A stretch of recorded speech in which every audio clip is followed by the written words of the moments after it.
नमस्कार सभी देशवासियों को मेरा प्रणाम।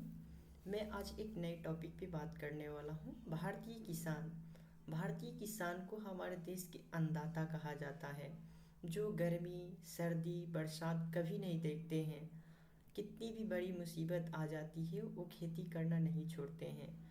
जो आज एमएनसी कंपनी में काम कर रहे हैं, करोड़ों की पैकेज उठा रहे हैं, वो भी किसान पर ही निर्भर हैं। क्योंकि पैसों से तो पेट भर नहीं सकता है ना। चाहे आप कितने भी पैसे कमा लें, पैसे से पेट नहीं भर सकता है। पेट भरता भोजन से ही है। तो हम भारतीय किसानों के बारे में बात कर रहे हैं। देखिए, भारतीय किसान खेती करते हैं जब उनकी फसल अधिक मात्रा में हो जाती है, उपज हो जाती है जिस साल, उस समय किसान अपनी फसल को मार्केट में बेचते हैं या सरकार से बेचते हैं, तो उन्हें कम कीमत पे खरीदा जाता है उनसे। और जब सूखा की स्थिति आ जाती है, जब सूखा पड़ जाता है या बाढ़ आ जाता है, उस समय होता है कि किसानों की फसल होती नहीं है और वो खेती करने के लिए बैंक से ऋण लेते हैं। और ऋण लेने की जाहिर सी बात है, आप कर्ज लेंगे खेती करने के लिए, उसी तो चुकाना ही पड़ेगा ना। और फसल नहीं होगी और आप उसी पर आश्रित हैं, तो फिर उस ऋण को भरेंगे कैसे। इसी वजह से किसान सोचने लगते हैं कि अब क्या करें, फसल तो हुई नहीं इस साल।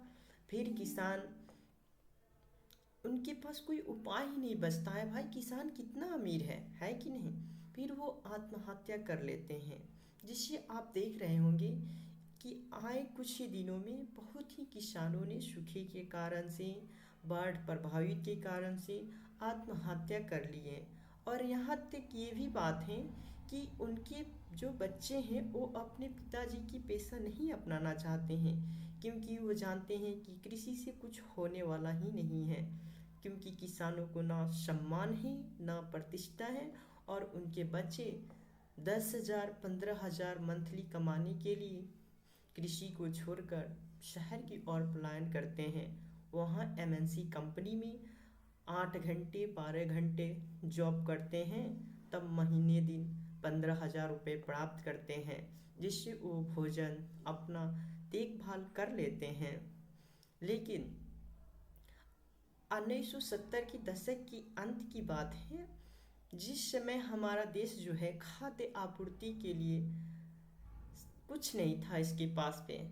तो ये अपना भोज्य पदार्थ विदेशों से मंगाते थे, अमेरिका से मंगाते थे।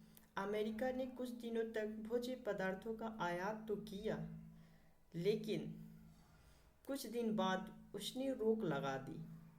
उस समय तत्कालीन प्रधानमंत्री लाल बहादुर शास्त्री थे, जिन्होंने नारा लगाया, जय जवान जय किसान। और हरित क्रांति की शुरुआत हुई।